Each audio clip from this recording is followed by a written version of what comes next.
早前率團訪京嘅民建聯成員馬恩國建議引入反港獨法，抗衡中央全面管治權嘅行為，即屬違法。法律界立法會議員郭榮鏗認為，《基本法》23條係俾香港自行決定幾時就國家安全立法，批評馬恩國提建議目的就係想討好中央。戴祖儀報導。馬恩國早前率領依法治國訪京團同基本法委員會主任李飛會面，並且推銷反港獨法。馬恩國解釋係覺得港獨思維喺香港猖獗。佢同法律界立法會議員郭榮鏗喺電台節目當中隔空對罵。如果提出港獨言論就唔係，如果你港獨言論加埋暴力行為，你就應該拉啦。呢啲就係咁簡單，因為你付諸你將你嘅港獨意識付諸你嘅言行，咁你有行動去暴力或者用非法手段侵害他人，令到香港不穩定，令到香港分裂，呢啲就拉得。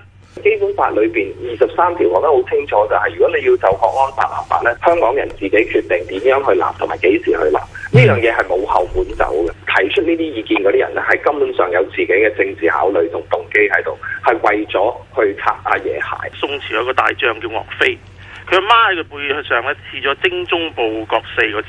如果你認為岳飛係擦鞋仔，擦宋朝嘅鞋咧，咁我甘願同岳飛一齊咧做一個保家衛國嘅擦鞋仔。講完。郭榮鏗又話：目前嘅刑事罪行條例已經有提及叛國同埋煽動叛亂，但係馬恩國就認為條例有太多豁免同罰則太低。至於有報道引述權威消息話，政府有意喺政改表決之後研究斬件式就23條立法。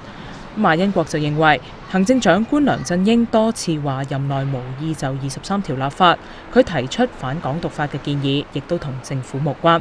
Now TV 記者戴祖儀報道。